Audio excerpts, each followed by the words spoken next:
Pria tampan ini terpaksa menikahi gadis lumpuh kaya demi membiayai pengobatan ibunya. Namun, tak disangka, saat malam pertama, hal mengejutkan terjadi. Ternyata, angin senja berhembus pelan, menerpa dedaunan kering di halaman rumah sederhana Agung. Di dalam ruang tamu yang sempit, seorang wanita tua duduk dengan tubuh lemah di kursi roda. Ia adalah Bu Siti, Ibu Agung, yang wajahnya penuh kerutan namun masih menyisakan jejak kehangatan dan kasih sayang. Di depannya, Agung duduk dengan kepala tertunduk, tangannya menggenggam secarik kertas hasil diagnosa dokter. "Agung," suara Bu Siti terdengar lemah, namun ada ketegasan di dalamnya. "Kau tahu, aku tidak ingin jadi beban hidupmu. Tapi..." Agung mendongak, menatap mata ibunya yang berkaca-kaca. Ia tahu apa yang akan dikatakan ibunya.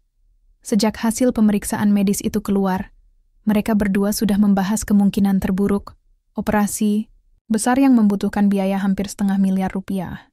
Uang sebanyak itu mustahil bagi keluarga mereka yang hanya mengandalkan penghasilan dari kebun kecil warisan almarhum ayahnya. "Ibu, aku akan cari cara," ujar Agung dengan nada meyakinkan. Namun, dalam hatinya ia merasa putus asa. Sudah 2 minggu ini ia melamar pekerjaan di mana-mana, tetapi tak satu pun perusahaan yang bersedia menerimanya karena ijazah SMA-nya yang dianggap kurang memadai. Bu Siti menghela napas panjang. "Ada satu cara, Nak," katanya ragu-ragu. "Aku tahu ini sulit bagimu, tapi kalau kau mau, mungkin kau bisa menikahi Rini." "Rini?" Agung menegakkan tubuhnya, bingung. Nama itu asing baginya. Dia anak Pak Haji Rahman, pemilik toko, grosir di pasar. Keluarganya sangat kaya, tapi dia lumpuh. Bu Siti berhenti sejenak, mencoba memilih kata-kata yang tepat. "Pak Haji sedang mencari calon suami untuk Rini. Katanya, siapapun yang mau menikahinya akan mendapatkan mahar besar, cukup untuk membiayai operasiku." Agung terdiam. Pikirannya berkecamuk. Menikahi seorang wanita hanya demi uang, itu bukan sesuatu yang pernah ia bayangkan dalam hidupnya. Apalagi wanita itu lumpuh. Bagaimana ia bisa menjalani kehidupan seperti itu? "Aku tahu ini berat, Nak," lanjut Bu Siti, suaranya semakin lirih. "Tapi demi aku, ibumu, aku harap kau mau mempertimbangkannya." Agung meremas secarik kertas di tangannya hingga kusut. Matanya menatap kosong pada dinding yang retak-retak. Ia tidak bisa menolak permintaan ibunya. Tidak saat nyawa orang yang paling ia cintai bergantung pada keputusannya. Esok harinya, Agung mengunjungi kediaman Pak Haji Rahman. Rumah besar itu tampak megah dibandingkan rumah-rumah lain di desa. Dengan langkah gontai, ia melangkah masuk ke ruang tamu yang luas, di mana Pak Haji duduk bersama istrinya, Nyonya Fatimah. "Jadi, kau serius ingin menikahi Rini?" tanya Pak Haji langsung tanpa basa-basi. Agung mengangguk, meski dalam hatinya ia masih ragu. "Ya, Pak Haji, aku siap." Pak Haji tersenyum tipis, seolah bisa membaca pikiran Agung. "Ingat, ini bukan perkawinan biasa. Kau harus bertanggung jawab penuh atas Rini. Dia butuh perlindungan dan kasih sayang, meskipun kondisinya tidak sama seperti wanita lain." Nyonya Fatimah kemudian memanggil seorang pembantu untuk membawa Rini ke ruang tamu. Beberapa menit kemudian, seorang wanita muda muncul di pintu. Wajahnya cantik meski terlihat pucat, dan tubuhnya tampak lemah di kursi roda. Mata Rini menatap lurus ke depan, seolah enggan melihat siapapun. Ini pertama kalinya Agung melihat Rini secara langsung. Hatinya mencelos. Ada sesuatu di tatapan matanya yang membuatnya merasa tidak nyaman. Namun, ia mencoba menenangkan diri. "Baiklah," gumamnya pelan. "Aku setuju." Di malam harinya, Agung duduk sendirian di beranda rumah. Bulan purnama bersinar redup di langit, seolah ikut merasakan beban yang ia pikul. Ia tahu bahwa mulai besok, hidupnya tidak akan pernah sama lagi. Tetapi ia juga sadar, tidak ada pilihan lain. Untuk ibunya, ia harus melakukannya. Namun di dalam hati kecilnya, sebuah pertanyaan terus mengiang. Apakah ia benar-benar siap menjalani kehidupan ini? Dan lebih penting lagi, apakah ada rahasia gelap yang belum ia ketahui tentang Rini? Pagi itu, Agung bangun dengan perasaan berat di dadanya. Udara desa yang biasanya segar terasa begitu sesak baginya. Ia memandang cermin tua di sudut kamarnya, menatap wajahnya sendiri yang penuh kelelahan. Bukan hanya fisik, tapi juga batin. Hari ini adalah hari pernikahannya dengan Rini, seorang wanita yang bahkan belum ia kenal sepenuhnya. "Agung," panggil Bu Siti dari ruang tamu. "Ayo cepat bersiap-siap, jangan sampai terlambat." Agung menghela napas panjang, lalu melangkah keluar kamar. Di meja makan, ada semangkuk bubur hangat dan segelas teh manis yang sudah disiapkan ibunya. Meski nafsu makannya hilang, ia memaksakan diri untuk menyantap sedikit demi memberikan kesan bahwa ia baik-baik saja. Upacara pernikahan berlangsung sederhana, namun tetap terasa dingin bagi Agung. Keluarga besar Pak Haji Rahman hadir lengkap, termasuk kerabat-kerabat yang tampak angkuh dan jauh dari kata ramah. Mereka duduk di kursi-kursi plastik yang tersusun rapi, sementara Agung dan Rini berdiri di depan penghulu, menjawab pertanyaan-pertanyaan ritual dengan suara datar. Rini tidak banyak bicara sepanjang acara. Wajahnya tertutup cadar tipis, dan matanya selalu tertunduk. Ketika tiba saatnya untuk menandatangani surat nikah, tangannya gemetar ketika menyentuh pena. Agung mencoba menenangkan diri, tapi hatinya dipenuhi oleh rasa canggung dan ketidakpastian. Setelah akad nikah selesai, para tamu mulai meninggalkan tempat acara. Agung dan Rini kembali ke rumah besar milik keluarga Rahman, di mana mereka akan tinggal untuk sementara waktu sebelum akhirnya pindah ke sebuah rumah sederhana yang disiapkan Pak Haji sebagai hadiah pernikahan. Malam pertama mereka adalah momen yang paling sulit bagi Agung.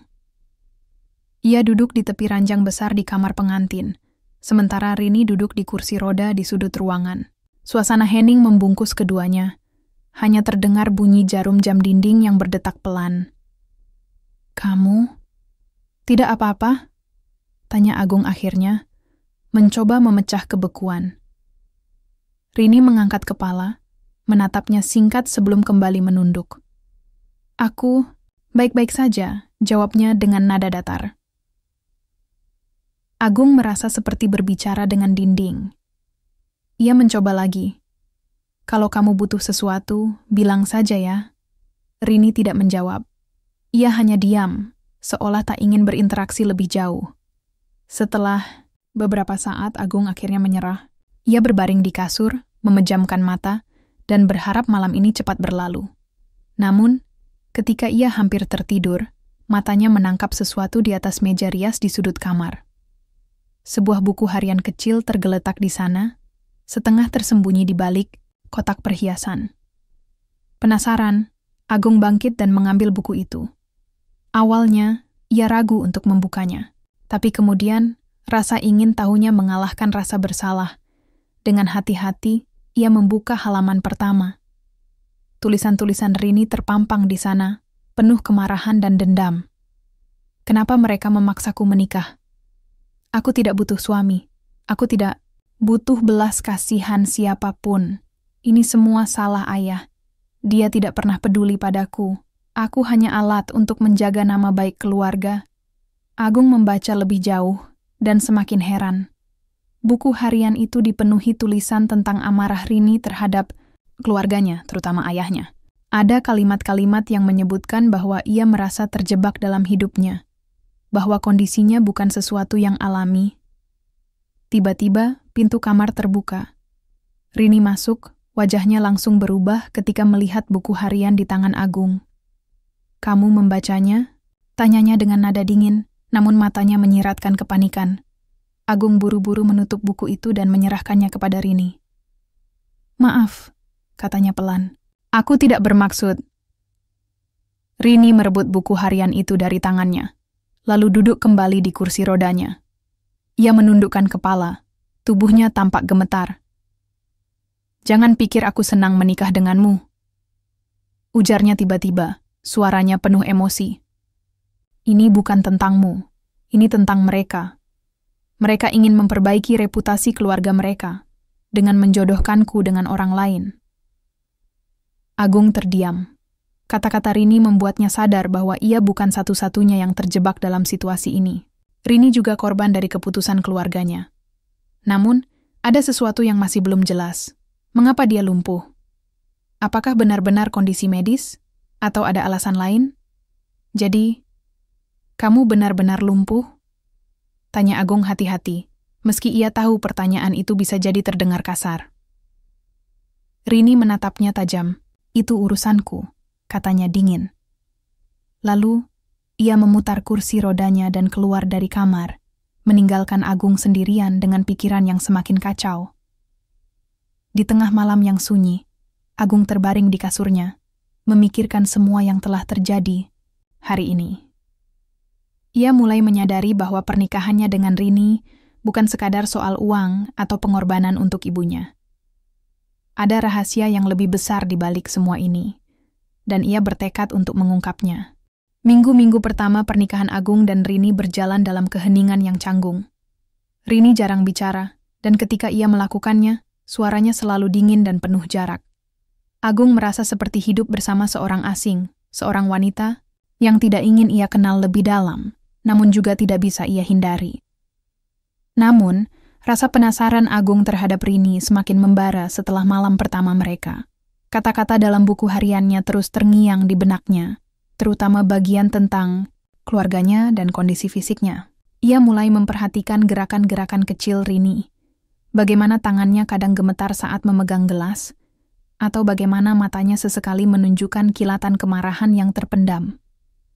Suatu sore, saat Rini sedang duduk di kursi rodanya di taman, belakang rumah, Agung mendekatinya dengan langkah hati-hati. Ia membawa segelas teh manis dan meletakkannya di meja kecil di samping Rini. "Ini untukmu," kata Agung pelan. "Kau suka teh, kan?"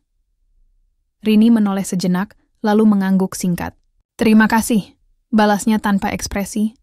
Agung mencoba memulai percakapan. Aku ingin bertanya sesuatu. Kalau kamu tidak nyaman menjawab, tidak apa-apa." Rini menatapnya dengan curiga. "Apa?" "Tentang keluargamu," lanjut Agung. "Apa yang sebenarnya terjadi antara kamu dan mereka? Kenapa kamu begitu membencinya?" Rini memalingkan wajahnya, menghindari tatapan Agung. Beberapa detik berlalu sebelum ia akhirnya berbicara. "Aku tidak harus memberitahumu apapun," katanya dingin. Agung tidak menyerah. "Aku hanya ingin mengerti. Kamu tahu, kita sudah menikah. Mungkin kita bisa saling membantu." Kalimat itu membuat Rini terdiam. Ada sesuatu dalam nada suara Agung yang membuatnya ragu. Selama ini, ia selalu menganggap Agung sebagai orang asing yang hanya menikahinya demi uang. Tapi kata-kata itu terdengar tulus. "Kenapa kau peduli?" tanyanya akhirnya, suaranya sedikit melunak. Agung tersenyum tipis. "Karena aku juga merasa terjebak. Tapi aku pikir, kalau kita sama-sama terjebak, mungkin kita bisa mencari cara untuk keluar dari situasi ini bersama-sama." Beberapa hari kemudian, Agung memutuskan untuk menyelidiki lebih dalam tentang masa lalu Rini. Ia meminta izin kepada Pak Haji Rahman untuk mengunjungi dokter yang merawat Rini beberapa tahun lalu. Awalnya, Pak Haji enggan memberikan informasi. Tetapi setelah Agung bersikeras bahwa hal ini penting untuk membantu Rini, ia akhirnya memberikan alamat klinik tempat Rini dirawat. Di klinik tersebut, Agung bertemu dengan seorang dokter paruh baya bernama Dr. Surya. Setelah menjelaskan tujuannya, dokter itu tampak ragu-ragu. Namun ketika Agung menyebutkan bahwa ia adalah suami Rini, dokter itu akhirnya mau berbicara. "Rini datang ke sini beberapa tahun lalu setelah mengalami trauma psikologis yang cukup berat," kata Dr. Surya. "Fisiknya tidak benar-benar lumpuh, tapi otaknya mengirimkan sinyal palsu ke tubuhnya sehingga dia merasa tidak bisa bergerak. Ini disebut paralisis fungsional. Biasanya disebabkan oleh tekanan emosional yang sangat besar." Agung terkejut. "Jadi, dia tidak benar-benar lumpuh?" "Secara medis, ya," jawab dokter. "Tapi kondisinya sangat dipengaruhi oleh pikirannya. Dia bisa pulih jika ada pemicu yang tepat. Misalnya, perubahan lingkungan atau dukungan emosional yang kuat. Pikiran Agung langsung tertuju pada keluarga Rini. Apa yang bisa menyebabkan trauma sebesar itu? Ia berterima kasih kepada dokter dan segera meninggalkan klinik, hatinya dipenuhi oleh pertanyaan-pertanyaan baru.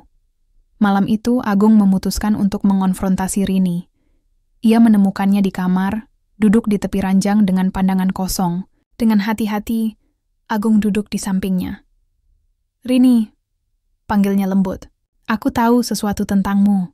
Rini menoleh, matanya penuh ketakutan. "Apa maksudmu?" "Aku tahu kamu tidak benar-benar lumpuh," kata Agung tanpa basa-basi. "Doktermu bilang itu karena trauma psikologis." Wajah Rini langsung berubah. Kamu menyelidikiku?" Tanyanya marah. "Maaf, aku hanya ingin membantumu," balas Agung cepat. "Aku tidak tahu apa yang terjadi padamu, tapi aku yakin kamu bisa sembuh. Kamu hanya butuh dukungan." Rini menundukkan kepala, air mata mulai mengalir di pipinya. "Kamu tidak tahu apa-apa," bisiknya. "Keluargaku, mereka tidak pernah peduli padaku. Aku hanya alat bagi mereka. Ketika aku menolak permintaan mereka menyakitiku." "Siapa yang menyakitimu?" tanya Agung. Nadanya penuh emosi. "Saudara tiriku," jawab Rini dengan suara bergetar. "Dia memukuliku, memaksaku melakukan hal-hal yang tidak aku inginkan. Aku takut sekali waktu itu. Dan sejak itu, aku tidak bisa bergerak lagi." Agung merasa dadanya sesak mendengar pengakuan itu. Ia tidak tahu apa yang harus dikatakannya. Jadi ia hanya mengulurkan tangan dan memegang tangan Rini dengan lembut. "Kamu tidak sendirian lagi," katanya pelan. "Aku akan membantumu. Kita bisa melalui ini bersama-sama." Untuk pertama kalinya, Rini menatap Agung dengan mata penuh harapan. Ada sesuatu yang berubah di antara mereka, sesuatu yang mungkin bisa menjadi awal dari hubungan yang lebih dalam. Hari-hari berikutnya membawa perubahan halus, namun signifikan dalam dinamika hubungan antara Agung dan Rini. Setelah malam pengakuan itu, ada semacam kehangatan baru yang mulai tumbuh di antara mereka meski masih rapuh dan penuh keraguan. Rini tidak lagi menghindari tatapan Agung, dan Agung sendiri merasa lebih nyaman berada di dekatnya. Namun Agung sadar bahwa ia harus benar-benar berusaha untuk mendukung Rini, bukan hanya dengan kata-kata, tetapi juga dengan tindakan nyata. Ia mulai mencari cara untuk membantu Rini mengatasi trauma psikologisnya. Salah satu langkah pertama yang ia ambil adalah memperkenalkannya pada aktivitas-aktivitas sederhana yang bisa memberikan rasa pencapaian kecil, seperti menyiram tanaman di taman belakang rumah atau membaca buku bersama. Suatu pagi, saat matahari mulai naik tinggi di langit, Agung duduk di teras bersama sebuah Al-Quran tua milik ibunya. Ia sedang membaca surat Al-Ikhlas. Ketika Rini muncul dari pintu ruang tamu, kursi rodanya bergesekan pelan dengan lantai kayu. "Apa yang kamu baca?" tanya Rini. Suaranya masih pelan tapi terdengar penasaran. "Al-Quran," jawab Agung, menutup kitab suci itu dengan hati-hati. Aku ingin belajar lebih banyak tentang Islam. Mungkin kita bisa belajar bersama." Rini tampak ragu sejenak, lalu mengangguk. Baiklah. Dari hari itu, mereka mulai menjalani rutinitas baru. Setiap sore, mereka duduk bersama di ruang tamu untuk membaca ayat-ayat pendek dan mendiskusikan maknanya. Agung, meskipun pemahamannya tentang agama masih dangkal, mencoba menjelaskan apa yang ia pahami dengan bahasa sederhana. Rini mendengarkan dengan penuh perhatian, kadang-kadang mengajukan pertanyaan yang membuat Agung harus mencari jawaban di buku-buku referensi.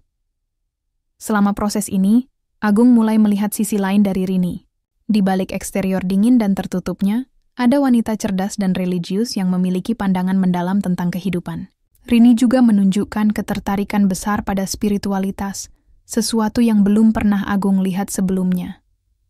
"Aku selalu merasa kosong," akui Rini suatu hari, setelah mereka membahas tentang pentingnya sabar dalam Islam. "Tapi belajar tentang agama ini, entah kenapa, rasanya seperti ada cahaya kecil yang mulai menyala di dalam diriku." Agung tersenyum. "Mungkin itulah yang disebut hidayah," katanya. Ketika kita mencari Tuhan, Dia pasti akan menemukan kita. Namun perjalanan mereka tidak sepenuhnya mulus. Beberapa kali, Rini mengalami mimpi buruk yang membuatnya terbangun tengah malam dengan napas tersengal-sengal. Ketika Agung bertanya tentang mimpi itu, Rini hanya menggeleng dan berkata bahwa ia tidak ingin membicarakannya. Meski begitu, Agung tidak menyerah. Ia terus mendampinginya, membacakan doa-doa penenang sebelum tidur, dan memastikan bahwa ia selalu ada di sampingnya jika Rini membutuhkan dukungan. Suatu hari, saat mereka sedang membaca surat Ar-Rahman, Rini tiba-tiba meneteskan air mata. "Kenapa? Kau membantu aku?" tanyanya dengan suara bergetar. "Aku tahu kamu menikah denganku hanya karena uang. Kamu tidak punya kewajiban untuk peduli padaku." Agung meletakkan Al-Quran di pangkuannya dan menatap Rini dengan lembut. "Awalnya, mungkin iya," katanya jujur. "Tapi sekarang, aku melihatmu sebagai seseorang yang istimewa. Seseorang yang layak diperjuangkan. Aku ingin membantumu, bukan karena kewajiban, tapi karena aku peduli padamu."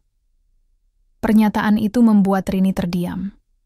Untuk pertama kalinya, ia merasa ada orang yang benar-benar memandangnya sebagai manusia, bukan sekadar alat atau beban. Di sela-sela pembelajaran agama, Rini mulai menunjukkan tanda-tanda perubahan fisik. Suatu sore, saat mereka sedang menyiram tanaman, Agung melihat Rini mencoba menggerakkan kakinya. Gerakannya sangat kecil, hampir tidak terlihat, tapi cukup untuk membuat Agung tersenyum. "Kamu bisa melakukannya," katanya, menggenggam tangan Rini erat. "Jangan takut, aku di sini." Rini menundukkan kepala, matanya berkaca-kaca. "Aku takut gagal," bisiknya. "Tidak apa-apa untuk gagal," balas Agung.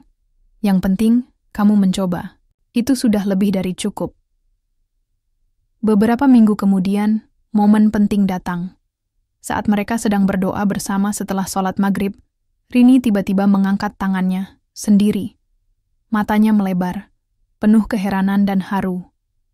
Aku bisa," serunya, suaranya bergetar karena emosi. Agung langsung berdiri dan memeluknya erat. "Ini awal yang baru, Rini," katanya dengan suara bergetar. "Kita bisa melalui semuanya bersama-sama." Untuk pertama kalinya dalam hidupnya, Rini merasa ada harapan. Ada masa depan yang bisa ia raih, bukan hanya untuk dirinya sendiri, tetapi juga untuk hubungannya dengan Agung. Minggu-minggu berikutnya menjadi titik balik bagi Agung dan Rini. Hubungan mereka yang awalnya dingin dan penuh keraguan mulai berubah menjadi sesuatu yang lebih hangat dan mendalam. Proses pembelajaran agama tidak hanya membawa mereka lebih dekat kepada Tuhan, tetapi juga satu sama lain. Namun perjalanan spiritual, mereka tidak selalu mulus. Keduanya harus menghadapi tantangan internal dan eksternal yang menguji keyakinan dan komitmen mereka. Suatu sore, saat matahari mulai tenggelam di cakrawala, Agung dan Rini duduk di bawah pohon mangga besar di halaman belakang rumah. Di samping mereka, ada Al-Quran yang terbuka di halaman surat Al-Baqarah. Mereka sedang mempelajari ayat-ayat tentang sabar dan ketawakalan, topik yang sangat relevan dengan kehidupan mereka saat ini. "Sabar itu bukan hanya menahan diri dari kemarahan," kata Rini pelan. Matanya tertuju pada ayat yang baru saja dibacanya, tapi juga berserah diri kepada Allah. "Meskipun kita tidak tahu apa yang akan terjadi." Agung mengangguk, tersenyum tipis. "Aku baru sadar bahwa aku belum benar-benar sabar selama ini," katanya.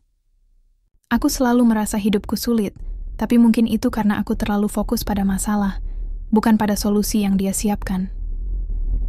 Rini menoleh ke arah Agung, wajahnya tampak lebih cerah dibandingkan beberapa minggu lalu.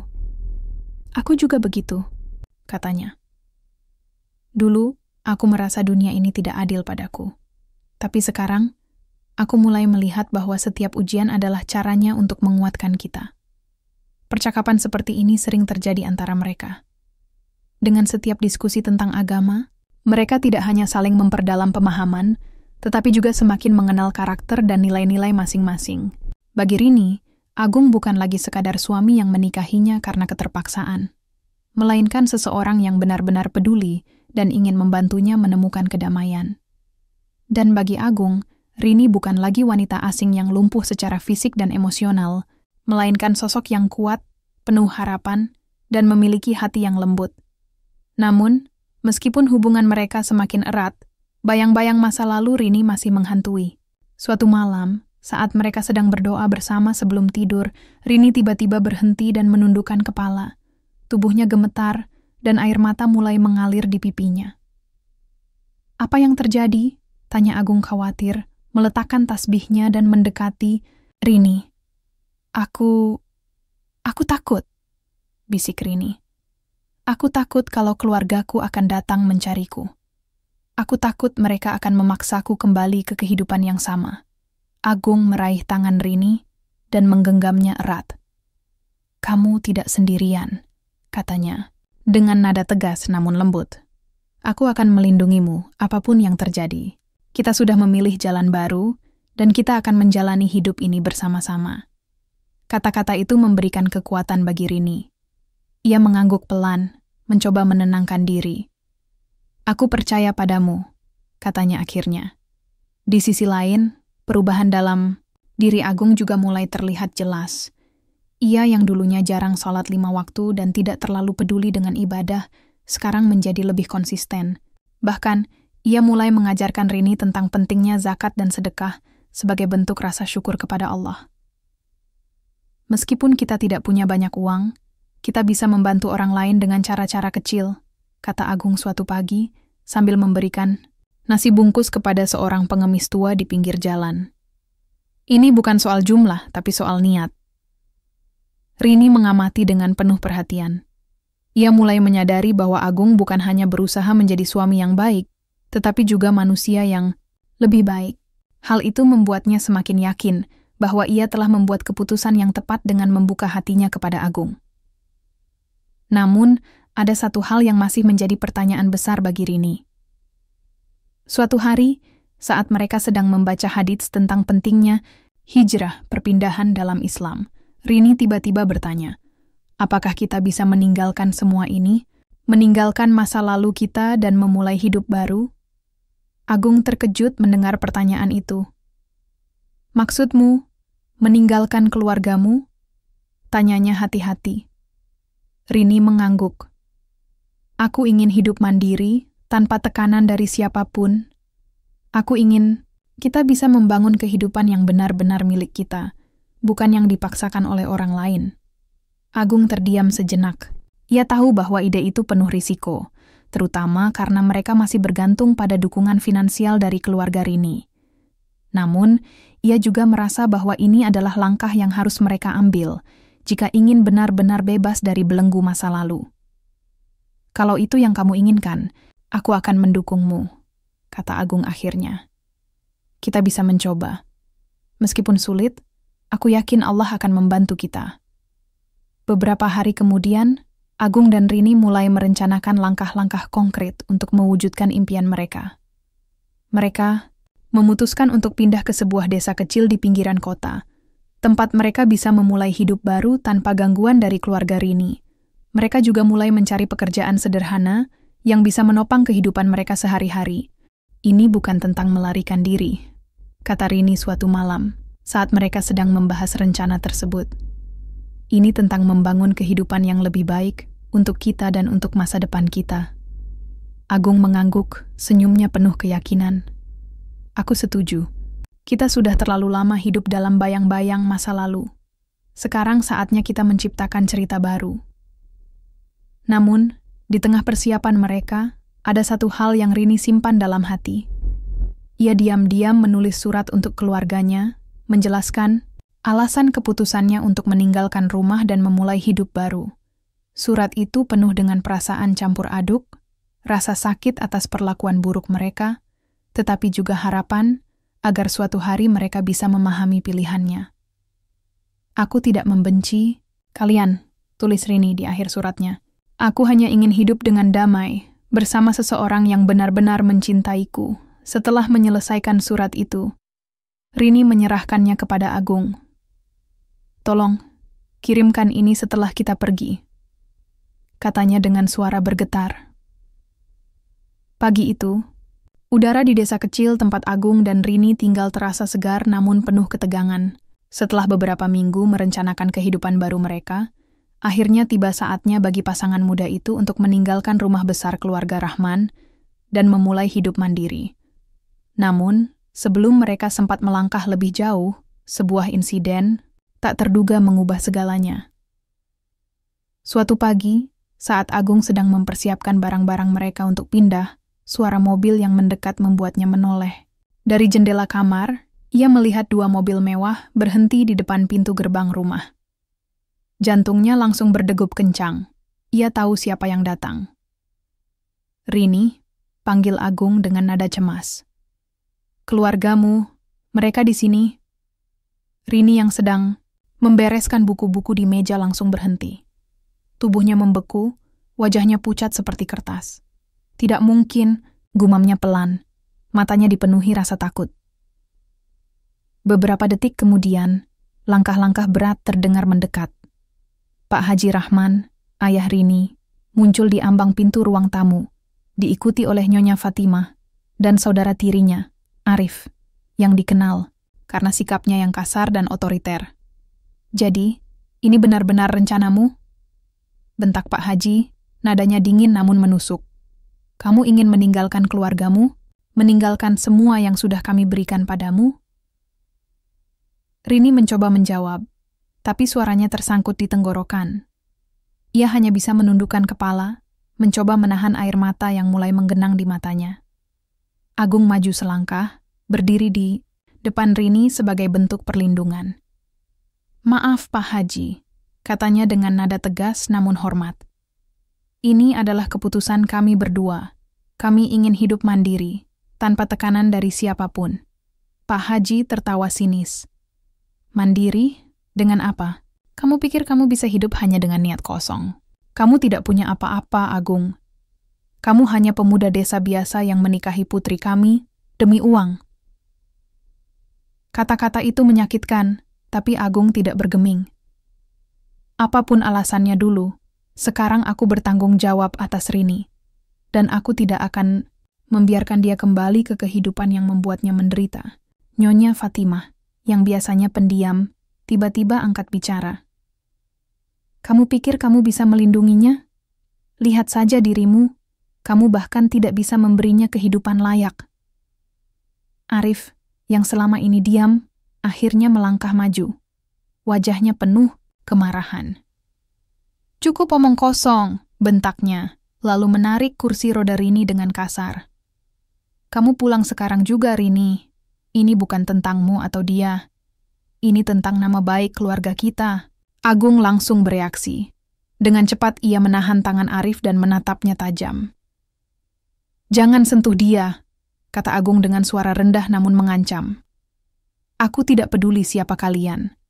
Tapi jika kalian menyentuh istriku lagi, aku tidak akan tinggal diam." Ada keheningan sesaat. Semua orang terkejut melihat ketegasan Agung, bahkan Rini sendiri. Mata Pak Haji menyipit, kemarahannya semakin membara.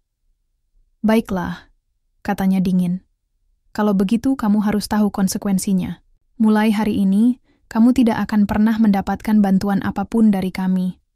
Kamu dan Rini harus hidup dengan cara kalian sendiri." Setelah keluarga Rahman pergi, suasana di dalam rumah menjadi sunyi. Rini duduk di tepi ranjang, tubuhnya gemetar, hebat.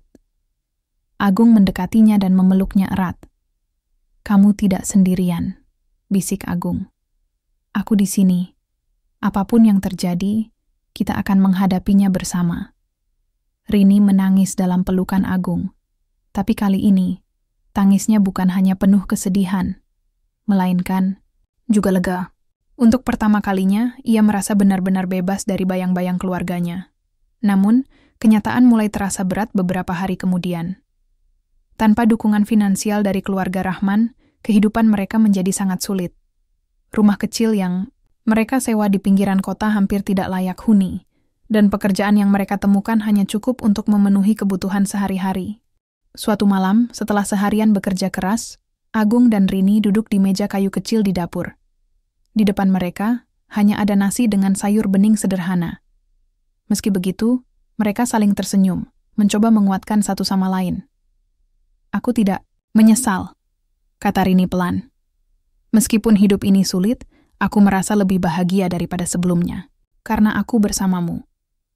Agung menggenggam tangan Rini erat.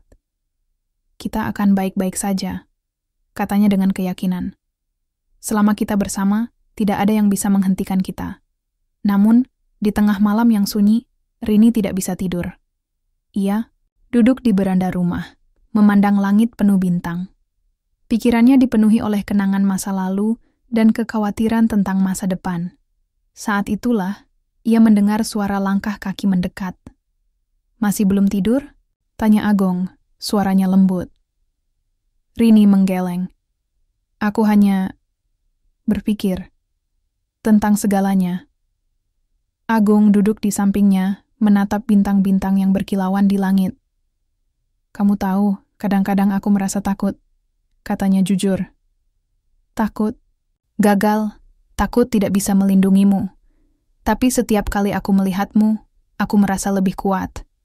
Kamu adalah alasan aku terus berjuang.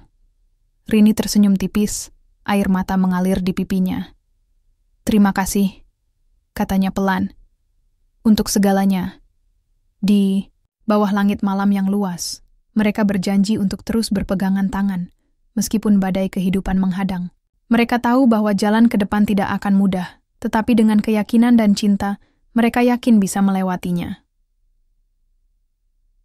Hari-hari pertama di desa kecil yang jauh dari hiruk-pikuk kota membawa tantangan yang lebih besar dari yang Agung dan Rini bayangkan. Namun, di tengah kesulitan itu, ada juga momen-momen kecil yang membawa kebahagiaan sederhana. Momen yang menguatkan mereka untuk terus melangkah maju. Rumah yang mereka tinggali adalah sebuah gubuk kayu tua dengan atap bocor dan dinding yang retak-retak. Meski begitu, bagi mereka tempat itu adalah awal dari kehidupan baru. Setiap pagi, Agung bangun sebelum fajar untuk bekerja sebagai buruh di ladang tetangga, sementara Rini mencoba beradaptasi dengan rutinitas rumah tangga meskipun fisiknya masih belum sepenuhnya pulih. Suatu pagi, saat sinar matahari mulai menerobos celah-celah daun kelapa, Rini duduk di kursi kayu di halaman depan, memandangi Agung yang sedang membersihkan halaman. Ia tersenyum tipis, merasa bersyukur bahwa pria ini, yang awalnya hanya ia anggap sebagai orang asing, telah menjadi sosok yang begitu ia andalkan. Agung, panggilnya pelan. Kapan kita bisa memperbaiki atap rumah? Aku khawatir kalau musim hujan tiba, kita akan kebanjiran. Agung berhenti menyapu dan menoleh ke arah Rini. Ia tersenyum, meski wajahnya tampak lelah. Aku sudah mencoba mencari kayu bekas di pasar kemarin, katanya. Tapi harganya masih terlalu mahal untuk kita sekarang. Tapi tenang saja, aku akan cari cara lain. Rini mengangguk, lalu berdiri perlahan. Dalam beberapa minggu terakhir, ia mulai mencoba melatih kakinya untuk bergerak lagi. Meski gerakannya masih kaku dan seringkali membuatnya kelelahan, ia tidak menyerah.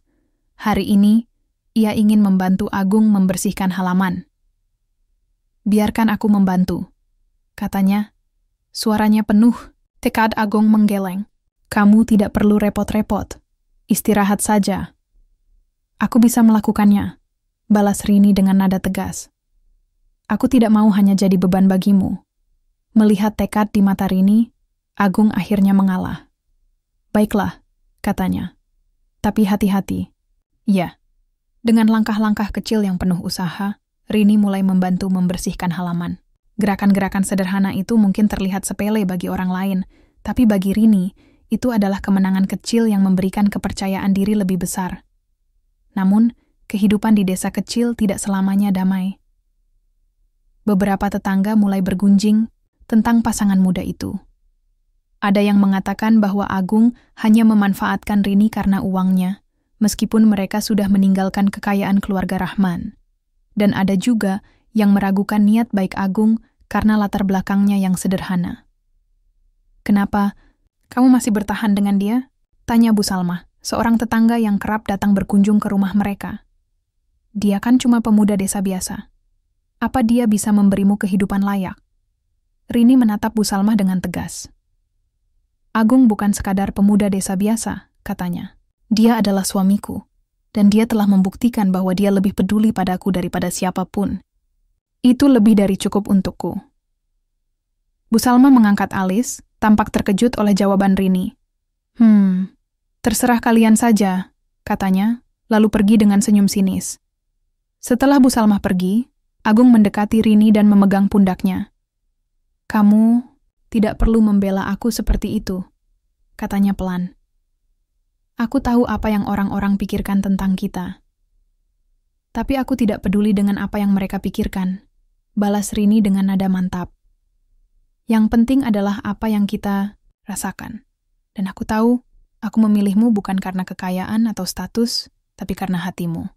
Agung tersenyum, merasa hangat di dalam hatinya. Kata-kata Rini adalah pengingat bahwa cinta mereka tidak didasarkan pada materi, melainkan pada keyakinan dan komitmen. Meski begitu, tekanan ekonomi tetap menjadi tantangan besar. Suatu malam, setelah seharian bekerja keras, Agung duduk di tepi ranjang, menundukkan kepala dengan lesu. Rini mendekatinya dan meletakkan tangan di pundaknya.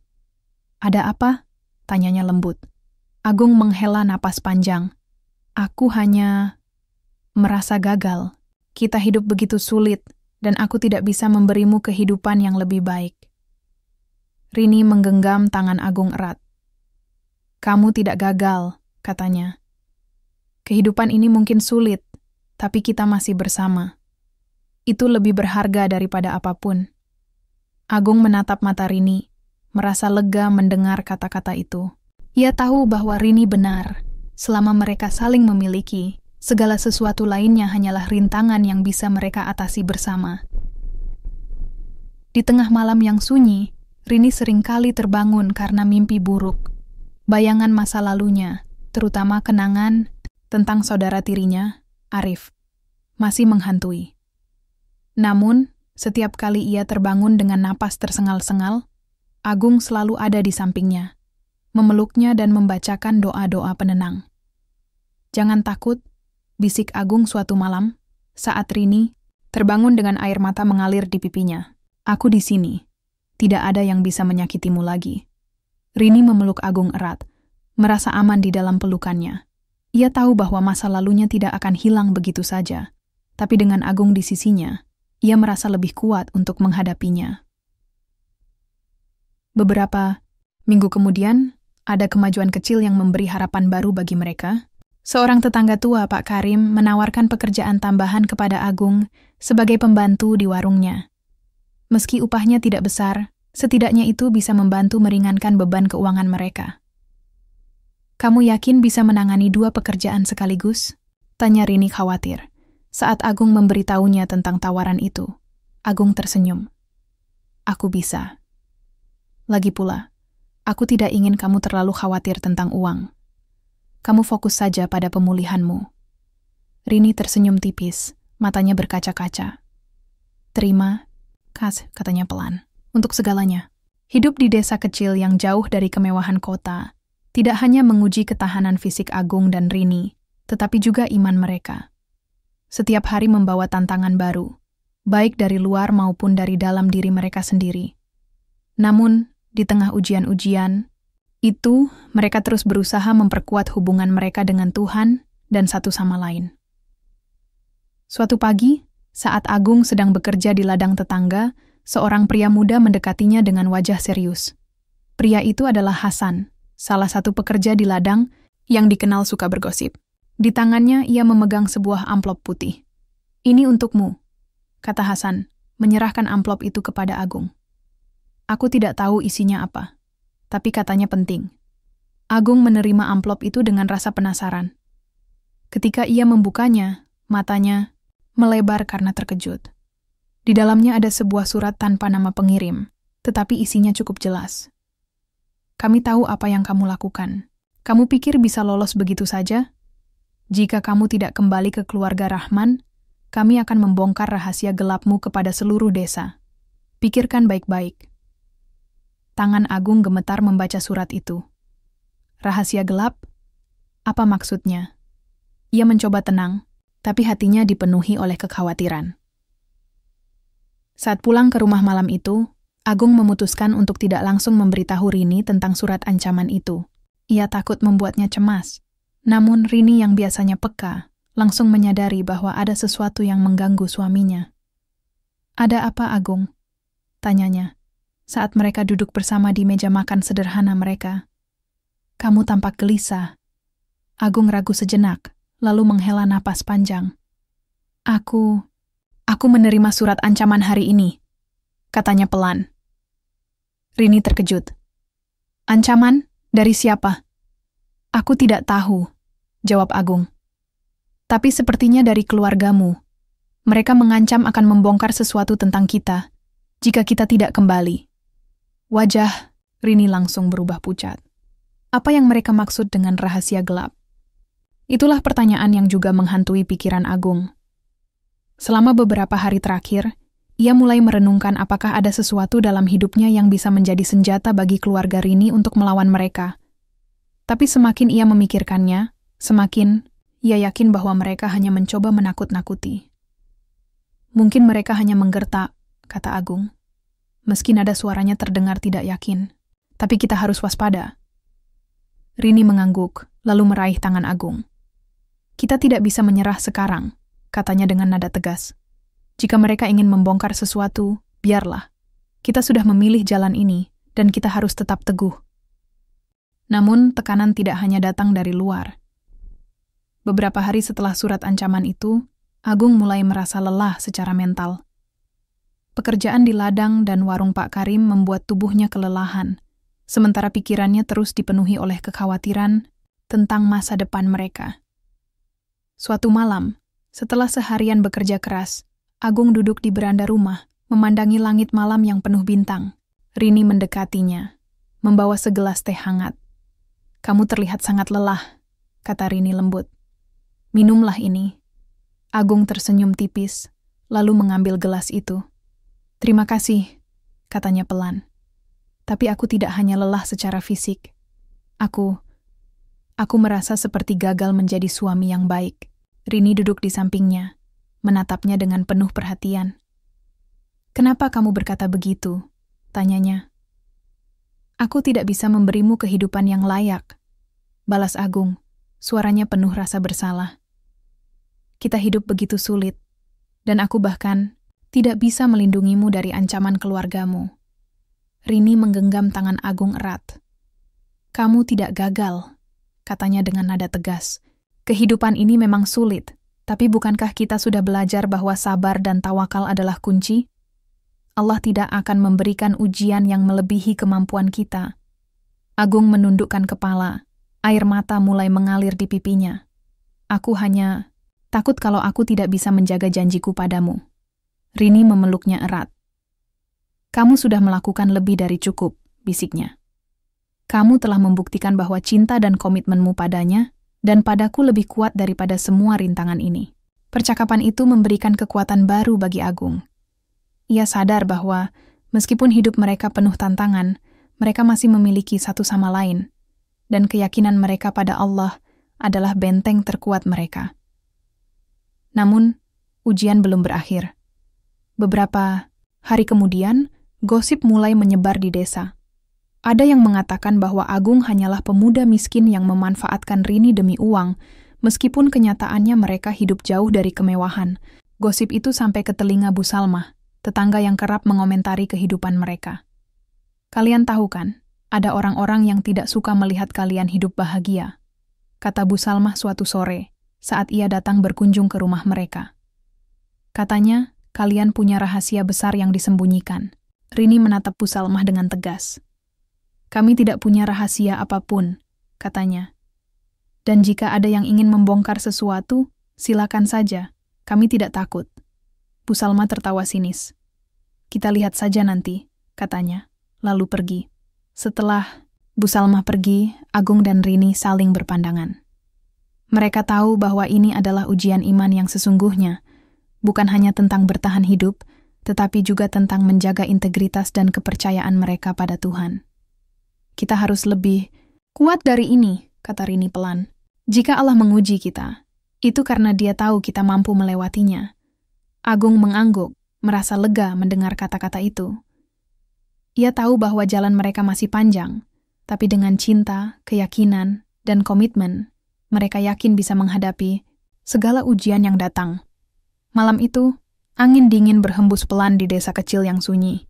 Agung dan Rini duduk di beranda rumah mereka, memandangi cahaya lilin yang berkedip-kedip di tengah kegelapan. Suasana tegang menyelimuti mereka setelah gosip dan ancaman terus menyebar di desa. Namun malam ini akan menjadi titik balik bagi keduanya saat rahasia besar yang menghantui mereka akhirnya terungkap. Pagi harinya, seorang pria asing mendatangi rumah mereka.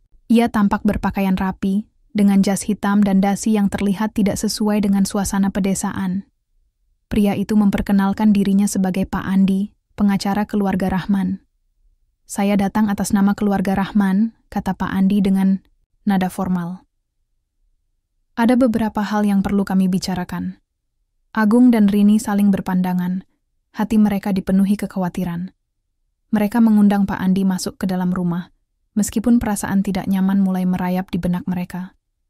"Kami tahu bahwa Anda telah meninggalkan keluarga Rahman," lanjut Pak Andi, sambil membuka tas dokumennya. "Namun, ada beberapa hal penting yang perlu Anda ketahui tentang masa lalu Anda," Nyonya Rini. Rini menegakkan tubuhnya, matanya penuh rasa waspada. "Apa maksudmu?"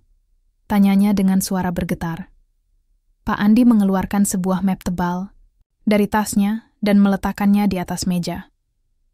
"Sebelum Anda menikah dengan Tuan Agung, keluarga Anda memiliki rencana lain untuk Anda," katanya. "Anda dijadwalkan untuk menikah dengan pemuda dari keluarga kaya lainnya, seseorang yang sudah direstui oleh keluarga Anda." Agung langsung menoleh ke arah Rini, wajahnya penuh kebingungan. "Kenapa kamu tidak memberitahuku tentang ini?" tanyanya. Rini menggeleng, matanya berkaca-kaca. Aku tidak tahu apa-apa tentang ini," katanya pelan. Pak Andi melanjutkan. "Rencana itu gagal karena Anda menolak keras.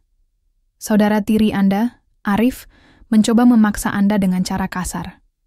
Itulah alasan utama mengapa Anda mengalami trauma psikologis yang membuat Anda lumpuh secara fungsional." Rini menundukkan kepala, air mata mulai mengalir di pipinya. Kenangan buruk tentang perlakuan Arif kembali menghantuinya. Namun, Pak Andi belum selesai. "Tapi ada satu hal yang lebih penting," katanya. Suaranya semakin serius. "Arif bukan saudara tiri Anda yang sebenarnya. Dia adalah anak hasil hubungan gelap ibu Anda dengan pria lain. Itulah alasan mengapa dia begitu marah dan frustrasi terhadap Anda, karena dia merasa Anda merebut posisi yang seharusnya menjadi miliknya." Kata-kata itu seperti petir yang menyambar di ruangan kecil itu. Rini terdiam, tubuhnya gemetar hebat. Agung langsung meraih tangannya, mencoba menenangkannya. "Ini semua hanya tipuan," kata Agung, suaranya penuh kemarahan. "Mereka hanya ingin memanipulasi Rini." Pak Andi mengangkat bahu. "Itu terserah Anda untuk mempercayainya atau tidak," katanya. "Namun, jika Anda tetap bertahan hidup seperti ini, keluarga Rahman akan membongkar semua ini kepada seluruh desa. Anda harus memilih, kembali ke keluarga Anda atau menghadapi konsekuensinya." Setelah Pak Andi pergi, suasana di dalam rumah menjadi sangat tegang. Rini duduk di tepi ranjang, tubuhnya lemas seperti habis kehabisan tenaga. Agung berlutut di depannya, menatap matanya dengan penuh keyakinan. "Apapun yang mereka katakan, aku akan tetap di sisimu," kata Agung dengan nada tegas. "Kita tidak boleh takut pada ancaman mereka. Kita sudah memilih jalan kita sendiri, dan kita harus tetap teguh." Rini mengangguk, meski air mata masih mengalir di pipinya. "Aku percaya padamu," bisiknya. "Tapi aku tidak tahu apakah aku bisa menghadapi semua ini." Agung memeluknya erat. "Kita tidak akan menghadapinya sendirian," katanya. "Allah bersama kita, dan Dia tidak akan meninggalkan kita." Beberapa hari kemudian, Agung dan Rini memutuskan untuk menghadapi keluarga Rahman secara langsung. Mereka tahu bahwa ini adalah langkah berisiko, tapi mereka juga sadar bahwa diam saja hanya akan memperburuk situasi. Di ruang tamu besar, rumah keluarga Rahman, Pak Haji Rahman dan Nyonya Fatimah duduk dengan wajah dingin, sementara Arif berdiri di belakang mereka dengan tatapan penuh kemarahan. "Jadi, ini keputusan kalian?" tanya Pak Haji dengan nada sinis. Datang ke sini hanya untuk menentang kami. Agung maju selangkah, berdiri di depan Rini sebagai bentuk perlindungan. Ini bukan soal menentang kalian, katanya dengan suara mantap. Ini soal kehidupan, kami. Kami ingin hidup mandiri, tanpa tekanan dari siapapun. Nyonya Fatimah tertawa sinis. Mandiri? Dengan apa? Kamu bahkan tidak bisa memberikan kehidupan layak untuk putri kami. Kehidupan layak bukan tentang materi, balas Agung, tapi tentang cinta, kebahagiaan, dan ketenangan hati. Sesuatu yang tidak pernah kalian berikan pada Rini. Pak Haji bangkit dari kursinya, wajahnya memerah karena kemarahan. Cukup, bentaknya. Kamu pikir kamu bisa melawan kami? Kamu tidak tahu apa-apa tentang keluarga ini. Rini maju selangkah, suaranya bergetar namun penuh tekad. Aku tahu cukup, katanya. Aku tahu bahwa Arif bukan saudara tiriku yang sebenarnya. Aku tahu bahwa kalian hanya memanfaatkanku untuk menjaga nama baik keluarga. Dan aku tahu bahwa aku tidak akan pernah kembali ke kehidupan ini. Suasana di ruangan menjadi hening. Semua orang terkejut mendengar kata-kata Rini, terutama Arif, yang wajahnya memucat. Aku sudah muak dengan semua ini, lanjut Rini, suaranya semakin kuat. Aku ingin hidup bebas, bersama seseorang yang benar-benar mencintaiku. Dan aku tidak peduli apa yang kalian pikirkan. Pak Haji tampak terguncang, tapi ia mencoba tetap tenang. Baiklah, katanya dingin. Kalau itu maumu, maka kamu tidak akan pernah mendapatkan dukungan apapun dari kami lagi. Agung mengangguk. Itu risiko yang kami siap hadapi, katanya. Selamat tinggal. Setelah meninggalkan rumah keluarga Rahman, Agung dan Rini duduk di mobil tua yang mereka pinjam dari tetangga. Meski tubuh mereka lelah, ada perasaan lega yang mendalam di hati mereka. Kita sudah melakukannya, kata Rini, suaranya penuh haru. Kita sudah menghadapi mereka. Agung tersenyum, memegang tangan Rini erat. Ya, kita sudah melakukannya. Dan sekarang, kita bisa benar-benar memulai hidup baru, tanpa bayang-bayang masa lalu. Di tengah perjalanan pulang, mereka berdoa, bersama memohon kekuatan dan perlindungan dari Allah. Mereka tahu bahwa jalan ke depan masih penuh tantangan, tapi dengan cinta, keyakinan, dan komitmen, mereka yakin bisa melewati segalanya. Setelah menghadapi keluarga Rahman dan membongkar rahasia yang selama ini menyelimuti kehidupan Rini, Agung dan Rini merasa seolah-olah beban besar telah terangkat dari pundak mereka. Namun, mereka juga sadar bahwa perjalanan mereka belum berakhir. Ada sesuatu yang lebih mendalam yang ingin mereka capai. Kedekatan dengan Tuhan yang lebih tulus, dan hubungan spiritual yang lebih kuat. Beberapa minggu setelah insiden di rumah keluarga Rahman, Agung dan Rini memutuskan untuk melakukan perjalanan.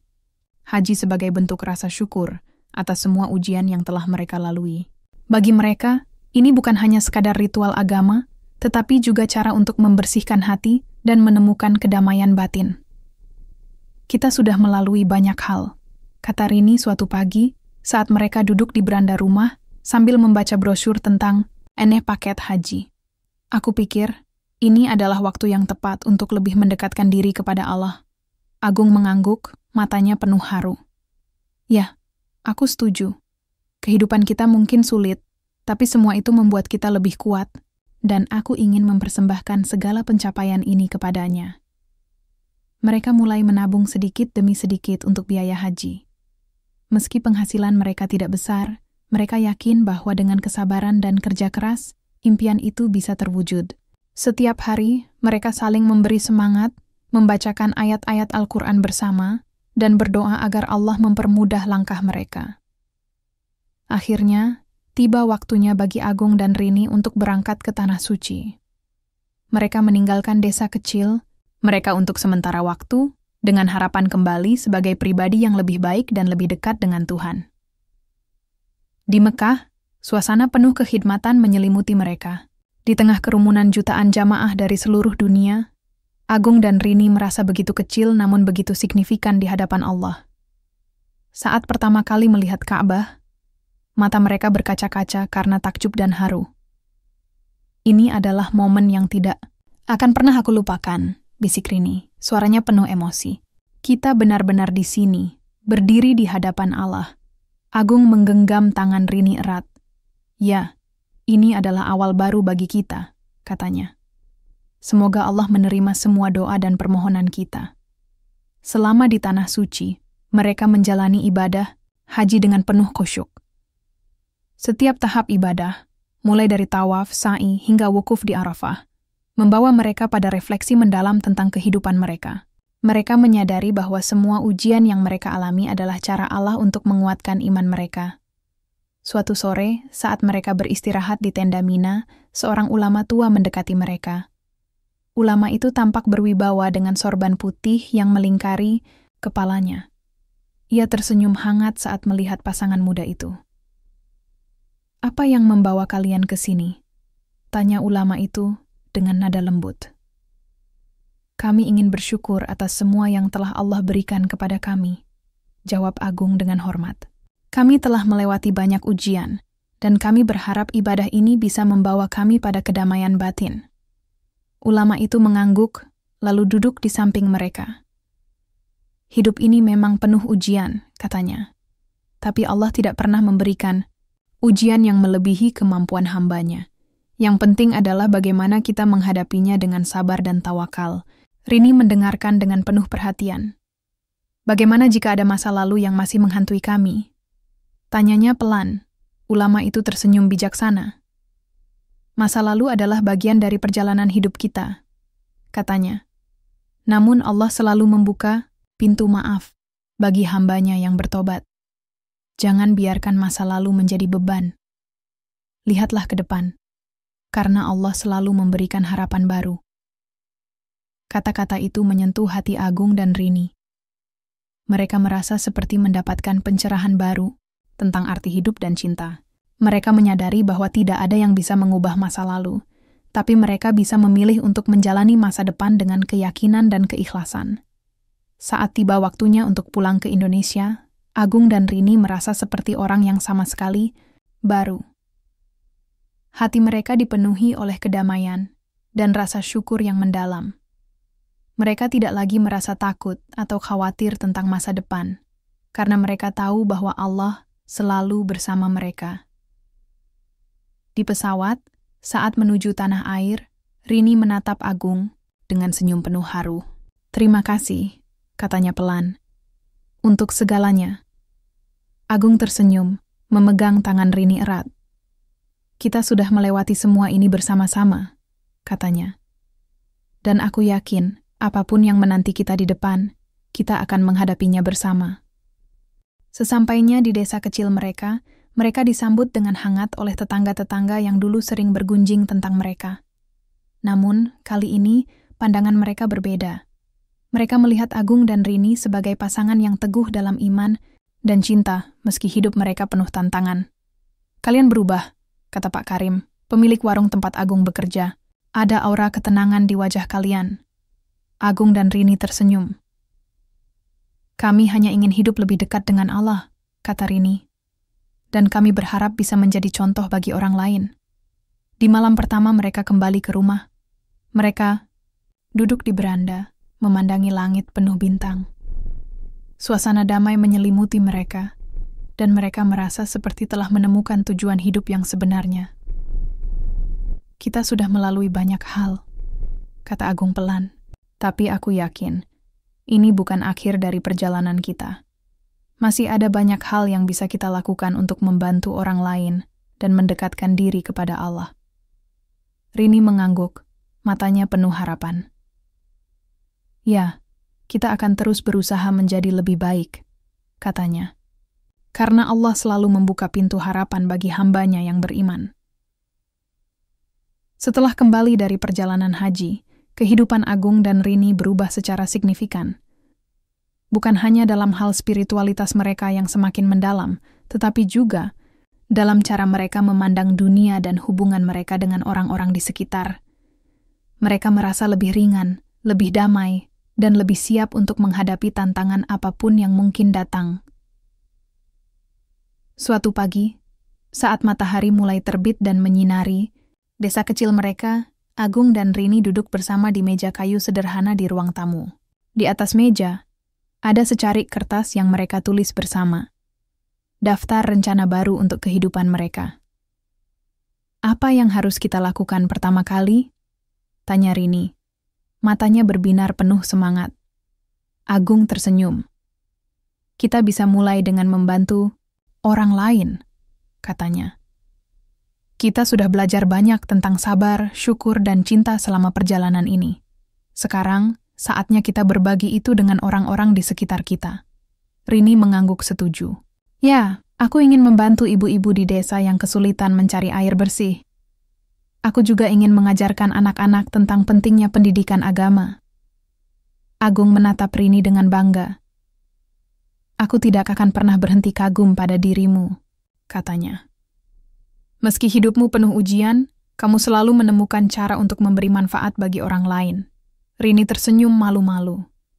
"Itu karena kamu selalu mendukungku," balasnya. "Tanpamu, aku tidak akan bisa menjadi seperti sekarang." Beberapa hari kemudian, mereka mulai melaksanakan rencana mereka.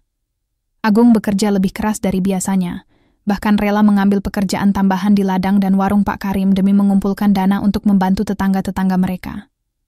Sementara itu, Rini mulai mengorganisir kelompok pengajian ibu-ibu di desa, mengajarkan mereka tentang nilai-nilai Islam dan pentingnya saling membantu. Suatu sore, saat Rini sedang mengajar anak-anak membaca Al-Quran di halaman rumah mereka, Bu Salmah, tetangga yang dulu sering bergunjing tentang mereka, mendekati Rini dengan wajah ragu-ragu. "Rini." "Maafkan aku," kata Bu Salmah pelan. "Aku salah menilaimu dan Agung. Kalian benar-benar pasangan yang luar biasa." Rini tersenyum lembut. "Tidak apa-apa, Bu Salmah," katanya. "Yang penting adalah kita bisa saling memahami dan membantu satu sama lain." Bu Salmah mengangguk, matanya berkaca-kaca. "Terima kasih sudah mengajarkan anak-anak kami tentang agama. Itu sangat berarti bagi kami." Melihat interaksi itu, Agung yang sedang membersihkan halaman tersenyum. Ia merasa lega bahwa mereka akhirnya bisa diterima oleh masyarakat, bukan karena harta atau status, tetapi karena ketulusan hati mereka. Namun, meskipun kehidupan mereka tampak lebih baik, bayang-bayang keluarga Rahman masih sesekali menghantui. Suatu malam, saat Agung dan Rini duduk di beranda, sebuah mobil mewah mendekati rumah mereka. Dari dalam mobil, turun Pak Haji Rahman dan Nyonya Fatimah. "Kami ingin bicara," kata Pak Haji dengan nada yang lebih lembut daripada biasanya. Agung dan Rini saling berpandangan, lalu mengundang mereka masuk. Suasana tegang menyelimuti ruangan saat mereka duduk di kursi tamu yang sederhana. "Kami datang untuk meminta maaf," kata Nyonya Fatimah pelan. Suaranya terdengar berbeda, lebih rendah hati. "Kami sadar bahwa kami telah salah memperlakukan Rini. Kami hanya ingin menjaga nama baik keluarga, tapi ternyata kami justru menyakiti putri kami sendiri." Rini terdiam sejenak, lalu menatap orang tuanya dengan mata yang penuh emosi. "Aku sudah lama memaafkan kalian," katanya pelan. "Tapi aku tidak bisa kembali ke kehidupan dulu. Aku sudah menemukan kedamaian di sini, bersama Agung dan masyarakat desa ini." Pak Haji menghela napas panjang. "Kami mengerti," katanya. "Kami hanya ingin kalian tahu bahwa pintu rumah kami selalu terbuka jika kalian membutuhkan bantuan." Agung tersenyum tipis. "Terima kasih atas niat baik Anda," katanya. "Tapi kami sudah memilih jalan kami sendiri, dan kami akan terus melangkah maju." Setelah keluarga Rahman pergi, suasana di dalam rumah menjadi sunyi. Rini duduk di tepi ranjang, tubuhnya gemetar karena emosi yang campur aduk. Agung mendekatinya dan memeluknya erat.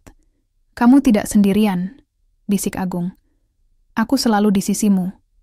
Rini memeluk Agung erat, merasa lega bahwa masa lalunya akhirnya bisa disingkirkan. "Aku bersyukur memilikimu," katanya pelan.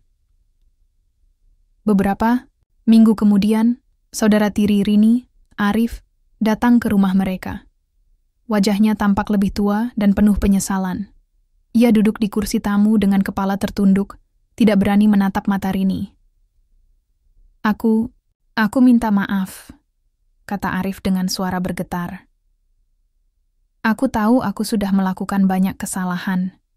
Aku hanya ingin bilang bahwa aku menyesal. Rini menatap Arif dengan tenang. Aku sudah memaafkanmu, katanya. Tapi aku harap kamu bisa menjalani hidup dengan lebih baik ke depannya. Arif mengangguk, matanya berkaca-kaca. Terima kasih, katanya pelan, lalu pergi tanpa mengucapkan sepatah kata lagi. Di tengah malam yang sunyi, Agung dan Rini duduk di beranda, memandangi langit penuh bintang. Mereka merasa bahwa semua konflik dan tekanan yang pernah mereka alami telah membawa mereka pada titik ini.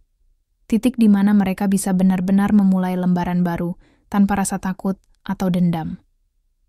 Kita sudah melewati semua ini bersama-sama, kata Agung pelan. Dan aku yakin, apapun yang menanti kita di depan, kita akan menghadapinya dengan keyakinan dan cinta. Rini mengangguk, matanya penuh harapan. Ya, kita akan terus melangkah maju, katanya. Karena Allah selalu membuka pintu harapan bagi hambanya yang beriman. Matahari terbit di ufuk timur, memancarkan sinar keemasan yang menyelimuti desa kecil tempat Agung dan Rini tinggal. Udara pagi terasa segar, membawa aroma tanah basah setelah hujan semalam. Bagi Agung dan Rini, ini adalah awal dari hari-hari baru yang penuh harapan, damai, dan kebahagiaan sederhana, kebahagiaan yang mereka temukan bersama setelah melewati semua badai kehidupan. Beberapa bulan telah berlalu sejak kunjungan terakhir keluarga Rahman. Meskipun hubungan mereka dengan keluarga besar itu masih jauh dari kata dekat, ada rasa pengertian dan saling menghormati yang mulai tumbuh perlahan. Keluarga Rahman tidak lagi mencoba memaksakan kehendak mereka pada Rini, dan Rini sendiri merasa lebih bebas untuk menjalani hidup sesuai dengan prinsipnya. Namun, hari ini adalah hari istimewa bagi Agung dan Rini. Di meja kayu sederhana di ruang tamu, tergeletak sebuah surat dari dokter yang merawat Ibu Agung, Bu Siti. Setelah sekian lama menjalani pengobatan, kondisi kesehatan Bu Siti akhirnya membaik secara signifikan. Ini adalah kabar yang mereka tunggu-tunggu selama bertahun-tahun. Alhamdulillah, kata Agung dengan suara bergetar karena haru saat membaca surat itu. Ibu sudah sembuh. Rini tersenyum lebar, matanya berkaca-kaca karena bahagia. Ini adalah jawaban doa kita, katanya pelan. Allah telah mendengar permohonan kita. Mereka langsung memutuskan untuk mengunjungi Bu Siti di rumah sakit keesokan harinya. Ketika mereka tiba, Bu Siti duduk di kursi roda di halaman rumah. Sakit, wajahnya tampak lebih cerah dibandingkan beberapa tahun lalu. Matanya langsung berbinar ketika melihat Agung dan Rini mendekat. Anak-anakku, kata Bu Siti dengan suara lembut. Tangannya terulur untuk memeluk mereka. Agung dan Rini memeluk Bu Siti erat, air mata kebahagiaan mengalir di pipi mereka. Mereka tidak bisa berkata apa-apa selain berdoa dalam hati, bersyukur atas keajaiban yang Allah berikan kepada mereka. Setelah meninggalkan rumah sakit, Agung dan Rini kembali ke rumah mereka di desa. Suasana di desa tampak lebih ramai dari biasanya. Ternyata, para tetangga sedang berkumpul di halaman masjid untuk merayakan acara kecil-kecilan. Ada anak-anak yang bermain di halaman, ibu-ibu yang tertawa sambil menyiapkan makanan, dan bapak-bapak yang duduk di beranda masjid membicarakan rencana pembangunan sumur baru untuk desa mereka. Kalian datang, seru Pak Karim, pemilik warung, yang dulu sering mengomentari kehidupan mereka. Ayo bergabung dengan kami. Agung dan Rini tersenyum, lalu bergabung dengan kerumunan. Mereka merasa seperti bagian dari keluarga besar yang hangat dan penuh kasih sayang. Semua orang di desa kini mengenal mereka sebagai pasangan yang teguh dalam iman dan cinta, serta selalu siap membantu orang lain. Saat malam tiba, mereka duduk di beranda rumah mereka, memandangi langit penuh bintang. Suasana begitu damai, hingga Rini tiba-tiba meletakkan tangannya di perutnya dan tersenyum. Apa? Tanya Agung, heran melihat senyum lebar di wajah Rini. Aku hamil, kata Rini pelan. Matanya berbinar penuh kebahagiaan. Agung terdiam. Sejenak, lalu tersenyum lebar. Ia langsung memeluk Rini erat. Air mata kebahagiaan mengalir di pipinya.